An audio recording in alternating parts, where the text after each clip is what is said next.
Bom dia, boa tarde, boa noite, galera. Estou aqui eu novamente, Rafael Vieira, nesse canalzinho aí para quem quer aprender sobre a parte de elétrica, certo?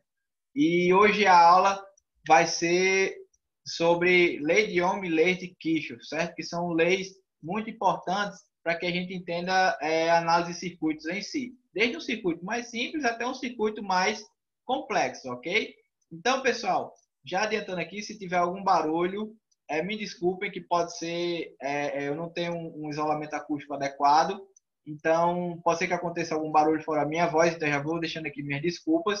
E vamos começar a aula aqui. Eu vou compartilhar com vocês aqui a minha apresentação, ok? Para a gente começar.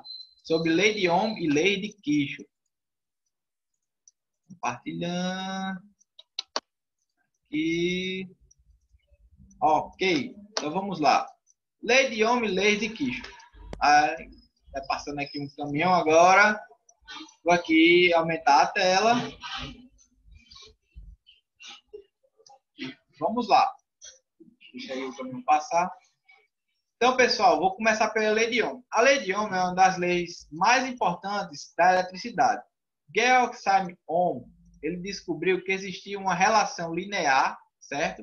Uma proporcionalidade entre a tensão aplicada a um determinado corpo e a resistência elétrica desse corpo, certo?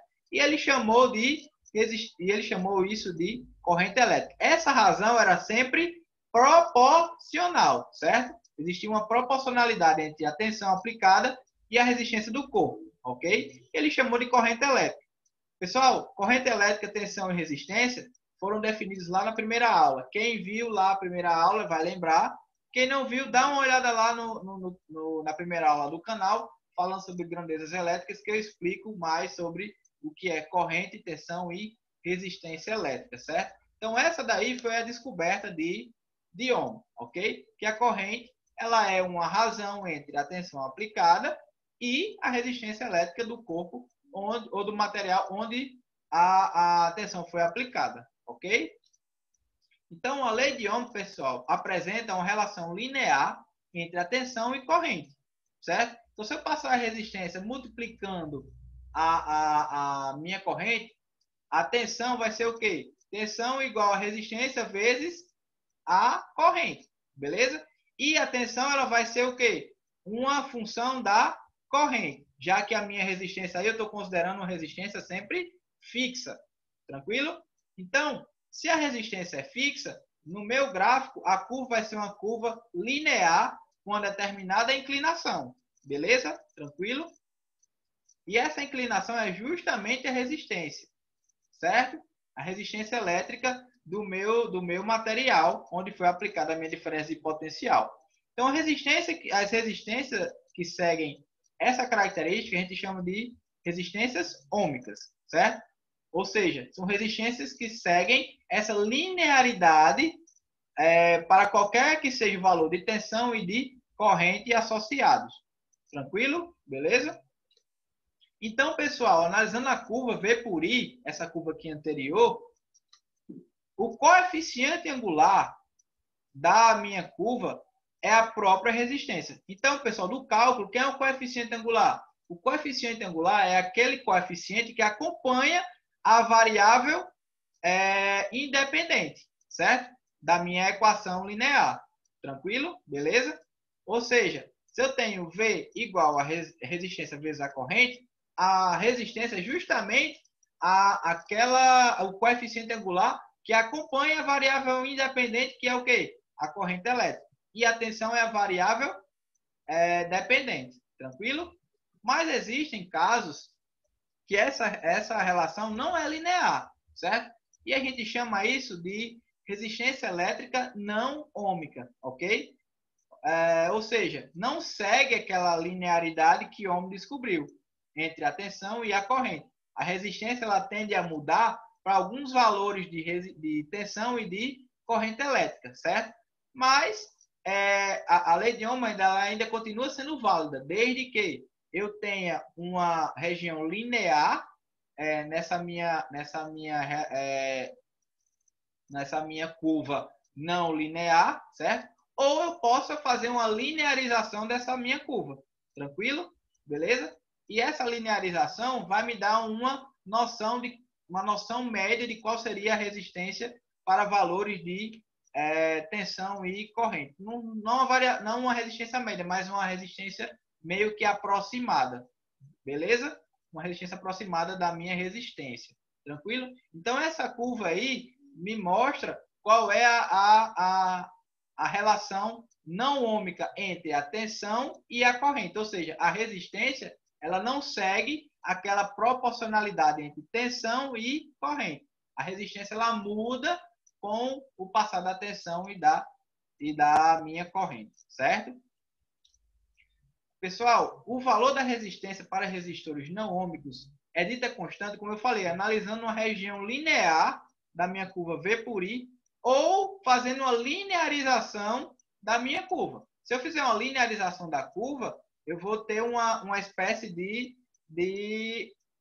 curva, justamente de uma curva linear naquela região ou na minha curva inteira, certo? E aí eu vou ter uma ideia de como que a resistência se comporta para valores de tensão e de corrente, ok? Então, a lei de Ohm, ela relaciona a corrente, a tensão e a resistência em um meio material, ok? Mas ela é importante, pessoal, na definição do que a gente chama de potência dissipada. O que seria potência dissipada? Os resistores, pessoal, são opositores da passagem de corrente. E a corrente elétrica, ela é o quê? É o movimento dos portadores de carga, no caso, os elétrons, certo? E pelos átomos do material, eu vou ter o quê? Impedimentos, vou ter choques desses átomos com os portadores de carga. E aí eu vou ter o quê? O que a gente chama de resistência, a oposição à passagem desses portadores de carga. E essa potência dissipada, ela é dissipada numa outra modalidade de energia que a gente chama de energia na forma de calor, ok? E essa modalidade de transformação de energia elétrica em energia de calor tem muita importância, por exemplo, no chuveiro, nos aquecedores, quando a gente tem restaurante self-service, aí tem aquelas resistências embaixo, para deixar a comida aquecida, é uma resistência elétrica. A gente encontrava na lâmpada incandescente, certo? Em alguns sistemas eólicos, quando eu tenho muita produção de energia devido ao vento, eu tenho que ter uma dissipação dessa energia extra. Então, utiliza-se banco de resistores, certo? Para a dissipação dessa energia extra. Então, os resistores eles são importantes em algumas aplicações, principalmente em aplicações de aquecimento e também de limitações de corrente ou limitação de potência, ok? Pela potência dissipada, beleza? Então, os resistores, eles são componentes que dissipam a energia elétrica na forma de calor.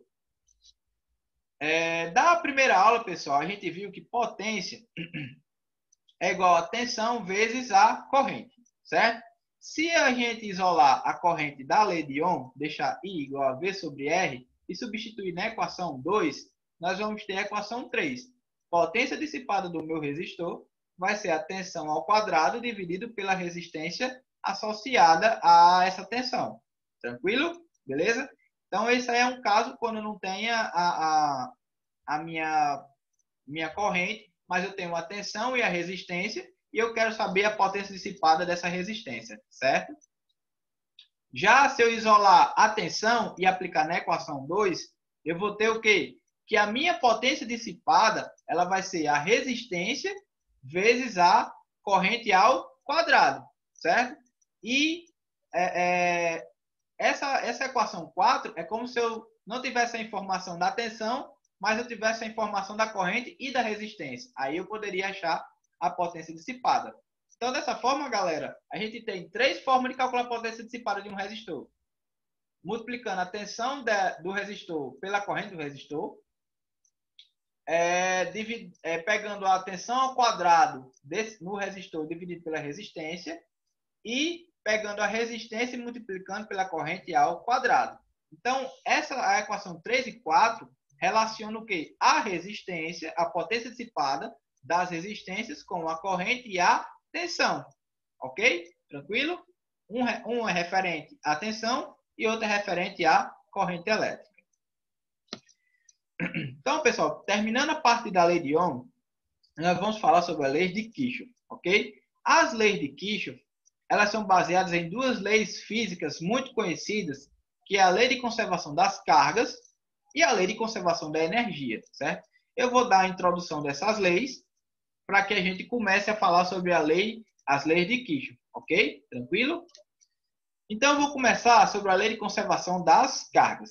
A carga elétrica, pessoal, é uma característica física das partículas atômicas e subatômicas. O pessoal que começou a estudar a eletricidade, lá nas antigas, lá quando começaram a descobrir a eletricidade, devido às interações entre os corpos, eles definiram que existiam cargas positivas e cargas negativas. Eu tinha fenômenos de atração e de repulsão, certo? E essa conversão de cargas positivas e negativas está presente até hoje quando a gente estuda eletricidade, quando a gente estuda a parte de eletrostática, por exemplo. Então, essa convenção ela existe até hoje para quê? Para que a gente faça a designação das interações eletromagnéticas dos fenômenos eletromagnéticos que acontecem, certo? Beleza? Por que eletromagnéticos? Porque aqui ó, tem as equações de Maxwell, a gente vê que a eletricidade e o magnetismo eles trabalham em conjunto, certo? E aí eu tenho uma figura, por exemplo, de um bastão de vidro e um bastão de plástico, um com carga positiva e outro com carga negativa. E a gente sabe que cargas de sinais opostos se atraem, né? E aí, à medida que eu vou mudando a posição do meu bastão de plástico, eu mudo a posição do meu bastão de vidro também devido à atração entre as cargas opostas, certo? E quem que foi que falou, quem foi que descobriu que cargas opostas se atraem e cargas de mesmo polo se repelem? Vem pela lei do Phi, certo? A lei do Phi fala justamente isso. Polos opostos se atraem e polos iguais se repelem, certo, pessoal? Então, na figura aqui anterior, eu tinha polos opostos. Eu tinha a atração. Aqui na minha próxima figura, eu tenho dois tipos. No caso, os dois tipos, mas para três interações diferentes. Uma de atração, né? E duas de repulsão. Por quê? Porque eu posso ter negativo com negativo e positivo com positivo, certo? Pessoal, para explicar a lei de conservação das cargas, eu vou usar o processo de eletrização por atrito, certo? Para que a gente possa entender como que as cargas se conservam. Então, em alguns processos de transferência de carga, como a eletrização por atrito, ocorre um acúmulo de cargas em um corpo chamado eletrizado, certo? No caso, não um corpo, pode ser até mais de um, certo? Geralmente o atrito eu tenho dois corpos neutros e eu tenho o quê? Uma transferência de elétrons, um fica positivo e o outro fica negativo, certo? Então, eletrização, pessoal, nada mais é do que um processo de transferência de cargas, certo? E a carga líquida em um sistema de eletrização é sempre nula. Pessoal, a eletrização por atrito é nada mais do que fricção, certo? Então, se eu tenho lá aquela série triboelétrica que a gente vê lá no ensino médio e também no ensino superior, que eu tenho dois materiais diferentes, se eu atritá-los, um vai ter carga negativa no final e o outro vai ter carga positiva porque perdeu elétrons, né? Eu tenho o quê? Uma transferência de elétrons de um corpo para o outro. E a soma líquida dessas cargas, ela tem que ser zero, justamente porque eu não tenho criação de cargas. Eu tenho o quê? Transferência de cargas elétricas, certo? Então, a carga negativa que foi transferida de um corpo para o outro e deixou um dos corpos positivo, se eu fizer a soma algébrica dessas cargas, eu tenho um coulomb negativo e um coulomb positivo que foi transferido, um coulomb negativo transferido e um coulomb positivo que ficou lá no outro corpo. Se eu somar, no final vai dar o quê? A soma algébrica vai ser zero. E assim, a gente diz que a carga elétrica ela é conservada, certo? A carga se conserva. Então, pessoal, em qualquer sistema elétrico, as cargas se conservam, certo? E esta é o princípio básico da lei de conservação das cargas. A carga elétrica líquida em um sistema é sempre nula, certo, pessoal? Se eu pegar em um sistema físico elétrico qualquer, e eu tenho, vamos dizer que seja um sistema isolado, e vamos usar a eletrização por atrito de uma forma isolada, né? Eu tenho uma fricção, um material vai ter um acúmulo de cargas negativas e o outro material vai ter um acúmulo de cargas positivas, certo? Então, se eu fizer a soma algébrica das duas, vai ser o quê? No final, vai dar 0, ok? E a outra forma de a gente interpretar a lei de conservação das cargas é o quê? A somatória das cargas elétricas antes da iteração, certo? É igual à soma das cargas elétricas depois da interação, ok? Tranquilo? Então, vamos usar a eletrização por atrito de novo.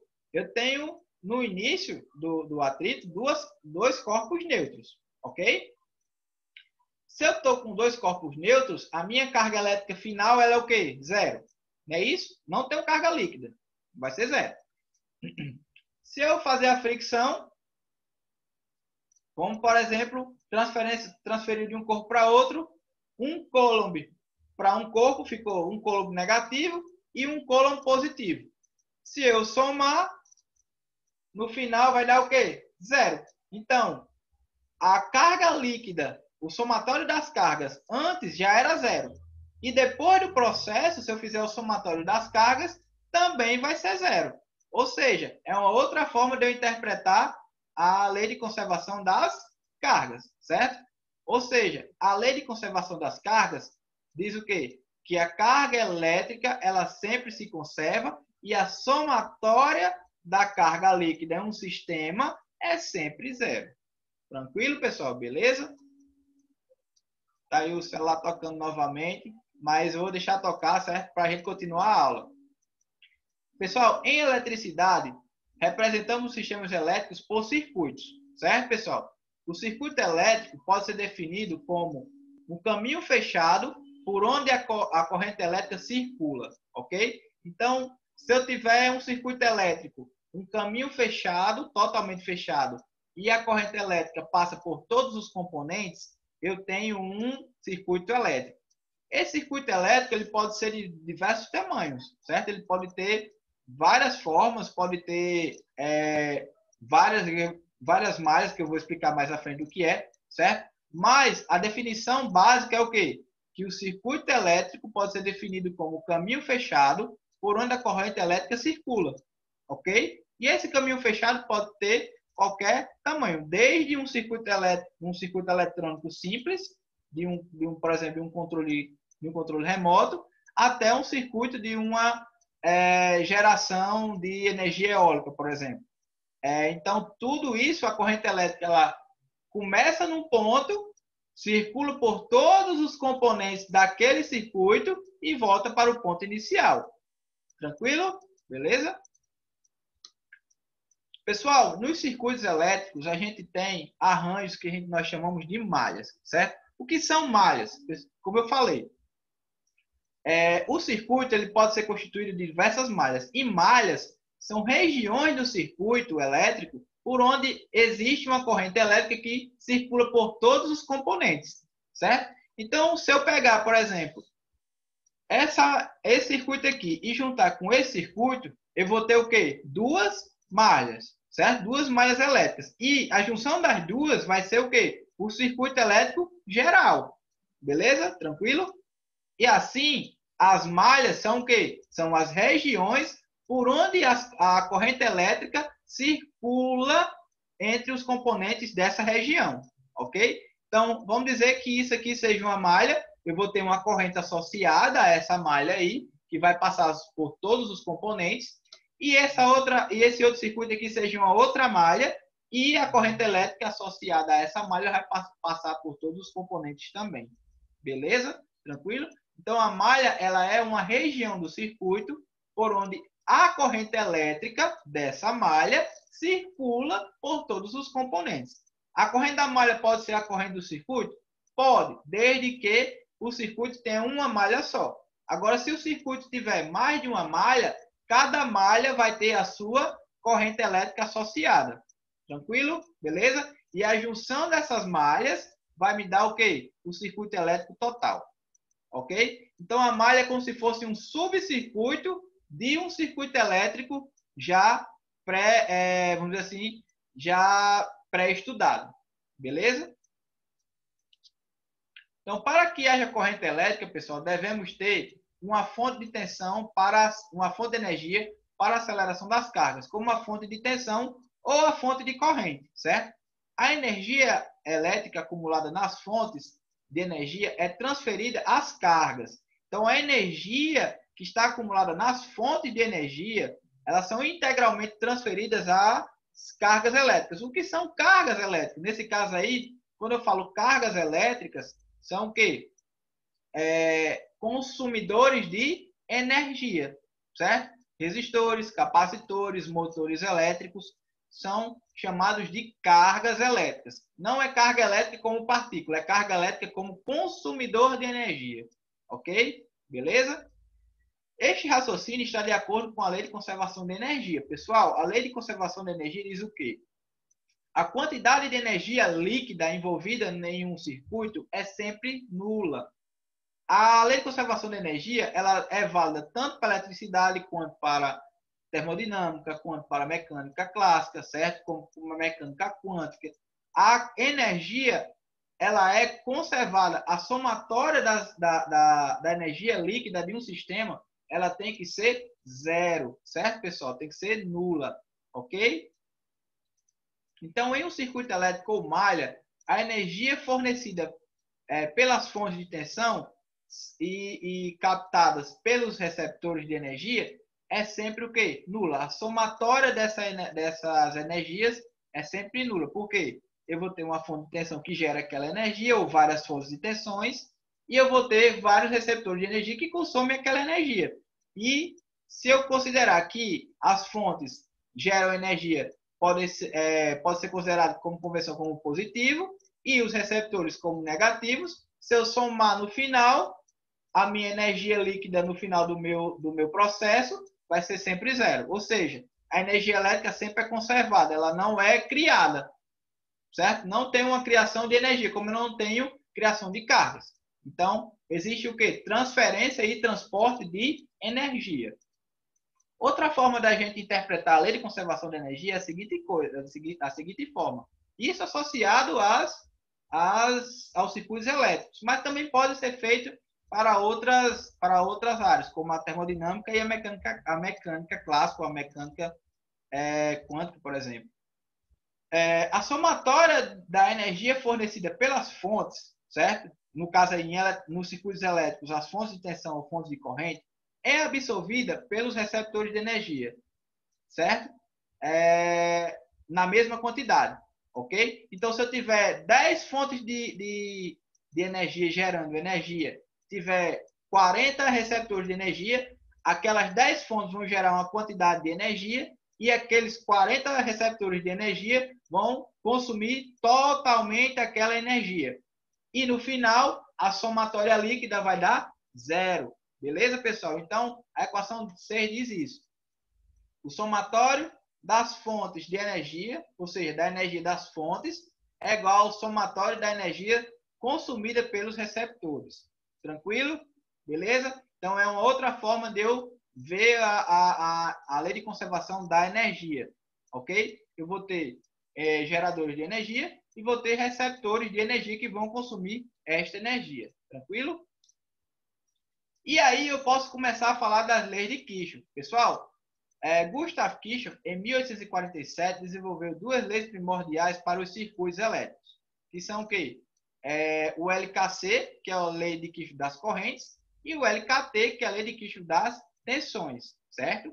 Então, pessoal, eu vou começar por lei de Kirchhoff das correntes. A lei de Kirchhoff das correntes, ela se baseia pela lei da conservação das cargas, que eu já falei para você, que as cargas se conservam, o somatório das cargas, a soma líquida das cargas, ela é sempre nula. Então, seguindo esse raciocínio, Kirchhoff disse a seguinte coisa, ele estudando falou a seguinte coisa, na sua lei. A somatória das correntes que entram e saem de uma região do circuito chamado nó é sempre nula. Pessoal, nó é um potencial elétrico no nosso circuito, de onde as correntes elétricas, elas chegam e saem, certo? Elas são distribuídas ou elas são, vamos dizer assim, aglutinadas, certo? Aí na minha figura, eu tenho o quê? 3 correntes entrando no meu nó, I1, I3 e I4, e 2 correntes saindo do nó, I2 e I5, ok? Eu poderia ter 10 correntes. A somatória dessas correntes, no final, tem que ser 0, certo, pessoal? E por convenção, as correntes que entram no nó, pelo menos eu uso essa convenção. As correntes que entram do nó são positivas e as correntes que saem do nó são consideradas negativas. Beleza? Tranquilo? E a equação 7 me diz a seguinte coisa, ó. A somatória das iésimas correntes em um nó, certo? De 1 até n é igual a 0. Ou seja, eu posso ter n correntes nesse nó, certo? Entrando e saindo. A somatória delas, no final, tem que ser 0. Ok? E a lei de Kirchhoff das correntes possibilita a descoberta de potenciais elétricos em um circuito, certo? Através de um método que a gente chama de análise nodal, que vai ser assunto da parte 2 dessa aula, beleza? Então, vou só deixar aqui o nome da análise para vocês se quiserem pesquisar aí, quiserem estudar, mas isso daí vai ser assunto para a segunda parte dessa aula aqui, da parte 2, certo? Então, para provar a lei de Kirchhoff das correntes, a gente prova que a lei de Kirchhoff das correntes é baseada na lei de conservação das cargas. Então, se eu pegar a figura, se eu somar as correntes, I1 é positivo, porque está entrando no nó, I2 é negativo, porque está saindo do nó, I3 é positivo, porque está entrando no nó, I4 é positivo, porque está entrando no nó, e 5 é negativo porque está saindo do nó, certo? I1 menos I2 mais I3 mais I4 menos I5 tem que ser igual a 0, de acordo com Kirchhoff, certo? Se eu passar I2 e I5 para o lado direito da equação, I1 mais I3 mais I4 é igual a I5 mais I2, certo? Ou seja, a somatória das correntes que entram no nó é igual à somatória das correntes que saem do nó. Então, I1 mais I3 mais I4 estão entrando no nó, I2 mais I5 estão saindo do nó. Ok? Tranquilo? Pessoal, da primeira aula, a gente viu que a corrente elétrica, matematicamente, ela é definida pelo quê? Pela variação do diferencial de carga dividido pelo diferencial de tempo. Não é isso? Se eu pegar aquela equação, passar o diferencial de tempo multiplicando a corrente, eu vou ter o quê? dQ, que é o diferencial de carga, é igual a I dt. E se eu integrar os dois lados da equação, a carga elétrica daquela corrente, certo? Que o fluxo de carga elétrica que é associado àquela corrente vai ser a integral de I dt, certo? Num espaço de tempo T1 até T2, ok? Então, vou usar esse raciocínio aqui na equação 11, ok? Então, se eu aplicar dt, multiplicar a equação 10 todo por dt, ou seja, por um diferencial de tempo fixo, uma variação de tempo T1 até T2, eu vou ter o quê? A integral de T1 a T2 de I1 mais I3 mais I4 dt é igual à integral de T1 a T2 de I2 mais I5 dt, certo? Como eu falei, a carga elétrica associada à corrente elétrica, ela é o quê? A integral da corrente vezes o diferencial de tempo, certo? Então, eu tenho uma propriedade de integral que é a seguinte: a integral da soma é igual à soma das integrais. Se eu pegar aí I1 dt, vai ser igual ao quê? A Q1.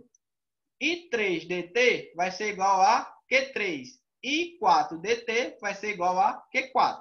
Do outro lado da equação, vai ser igual ao quê? I2 dt vai ser igual a Q2 mais I2 ou I5 dt vai ser igual a Q5. Então, a minha equação 12 diz o quê? Que a soma das cargas elétricas associadas às correntes elétricas que entram no nó é igual à soma das cargas elétricas associadas às correntes elétricas que saem do nó, certo? Beleza? Então, se eu passar Q2 e Q5 para o lado esquerdo da equação, vai ficar o quê? Q1 menos Q2 mais Q3 mais Q4 menos Q5 igual a zero. E aí, eu vou ter o quê? O somatório das cargas elétricas vai ser zero, certo? Isso daí é o quê? É a lei da conservação das cargas, pessoal. Então, se eu tenho que a somatória líquida, a soma líquida das minhas cargas é nula, eu estou mostrando que a lei de Kirchhoff das correntes ela é baseada na lei de conservação das cargas. Beleza? Então, essa é a prova que a lei de Kirchhoff das correntes se baseia na lei de conservação das cargas. A próxima lei é a lei das tensões de Kirchhoff. Ok, pessoal? A lei de Kirchhoff das tensões se baseia na lei da conservação da energia.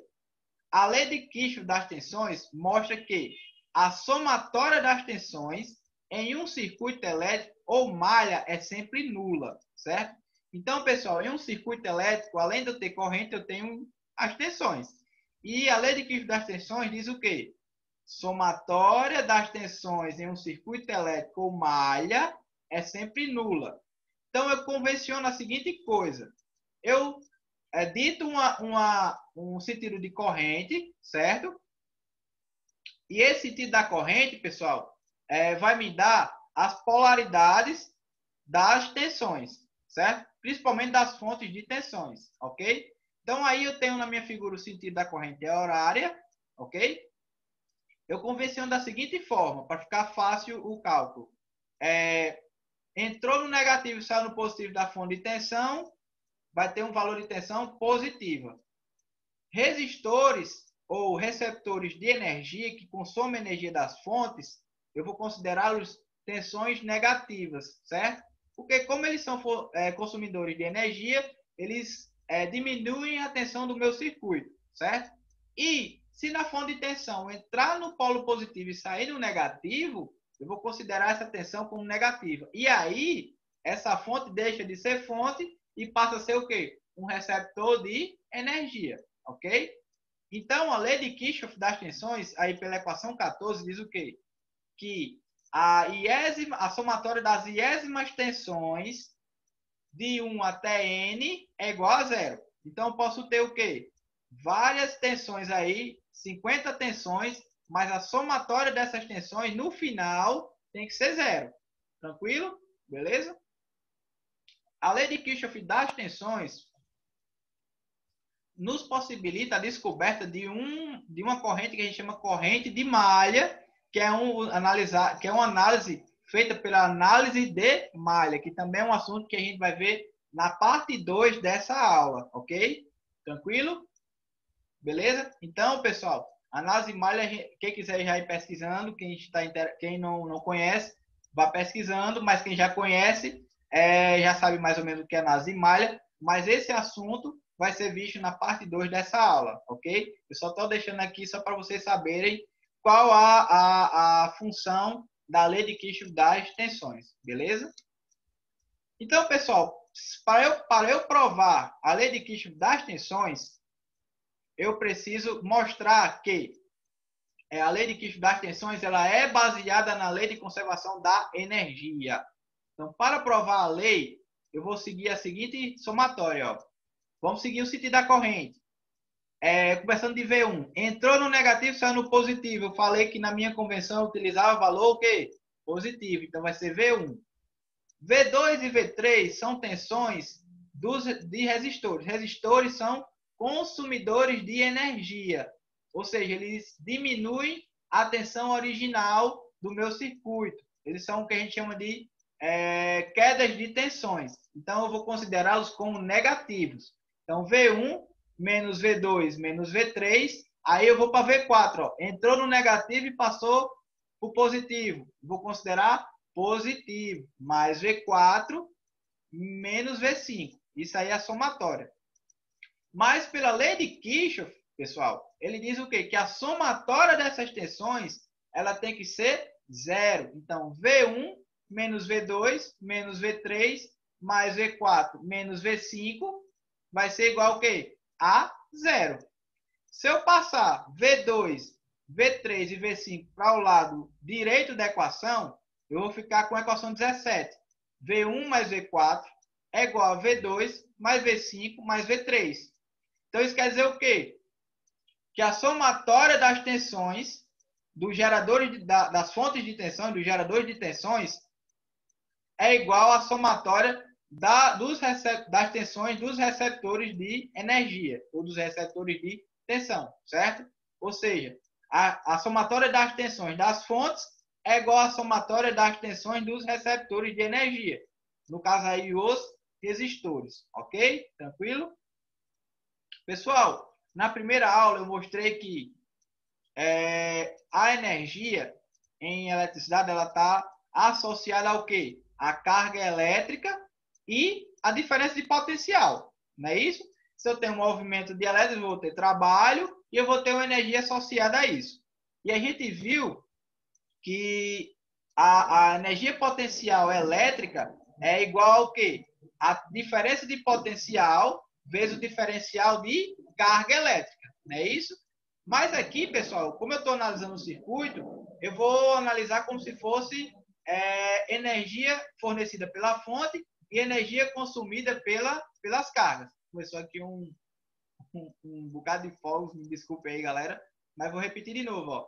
Eu vou aqui no meu circuito considerar o quê? Que as fontes de energia que geram energia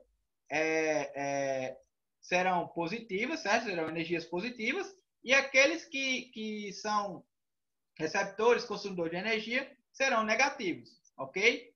E a energia aqui vai ser o quê? Vai ser o quê? Vai ser aquela que fornece e aquela que consome, ok? Beleza? Lá na primeira aula eu utilizei como um conceito de energia potencial elétrica. Aqui eu vou utilizar como se fosse a transferência de energia efetivamente, certo?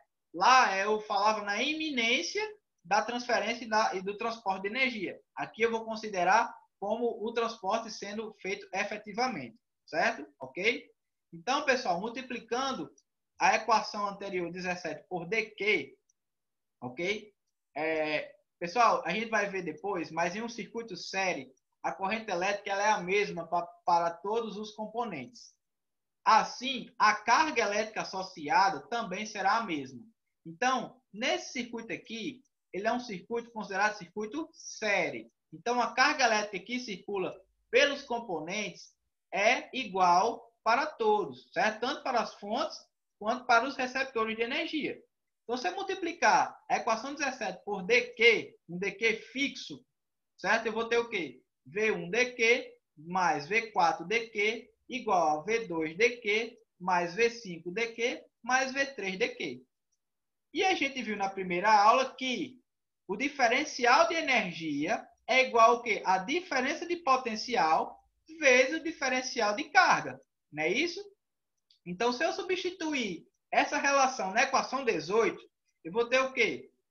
Diferencial de energia da minha fonte 1 mais o diferencial de energia da minha fonte 4 é igual ao quê? Ao diferencial de energia consumido pelo meu resistor 2 mais o diferencial de energia consumido pelo meu resistor 5 mais o diferencial de energia consumido pelo meu resistor 3.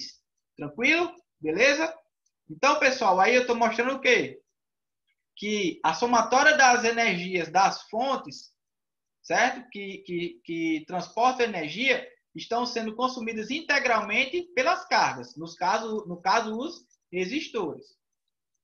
Pessoal, em ambos os lados, se eu passar a equação aí, na equação aí, a integral de ambos os lados, e fazer o quê? Os integração de Q1 até Q2, certo? Ou T1 ou T2, certo? Vai depender da análise.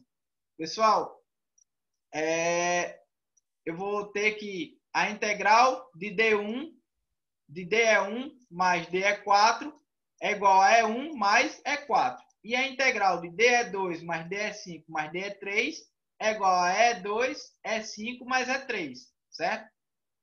Eu coloquei aí os integração de Q1 a Q2 porque eu tenho uma variaçãozinha de carga, certo? A variação de carga no início até o final, ok? Do início até o final do processo. Mas eu poderia ter também o quê? no tempo T1 até um tempo T2, certo? Beleza? Tranquilo? Porque potência é o quê? É a energia sobre tempo. E se eu passar o tempo multiplicando, ok? Eu vou ter uma variação também de tempo. Tranquilo? Beleza? Então, vamos lá.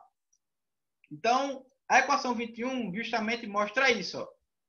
Se eu aplicar a integral de ambos os lados, eu vou ter o quê? E1 mais E4, que são as energias fornecidas pelas fontes, é igual a E2 mais E5 mais E3, que são as energias consumidas pelas cargas, certo? Pelas cargas elétricas, no caso, os resistores. Viu, pessoal? Beleza? Então, entendam. Essa integral aí é só para eu designar a equação da energia, ok? Beleza? E eu usei Q1 até Q2, porque aqui eu usei o quê? O diferencial de Q, certo? Mas eu poderia também utilizar o tempo T1 até T2, ok? Apesar a variação aí de carga de Q é uma espécie de variação, então no início do processo eu vou ter uma carga, no final do processo eu vou ter outra carga, ok? Então, pessoal, se eu passar E2, E5 e E3 para o lado esquerdo, certo? Ok? Como é?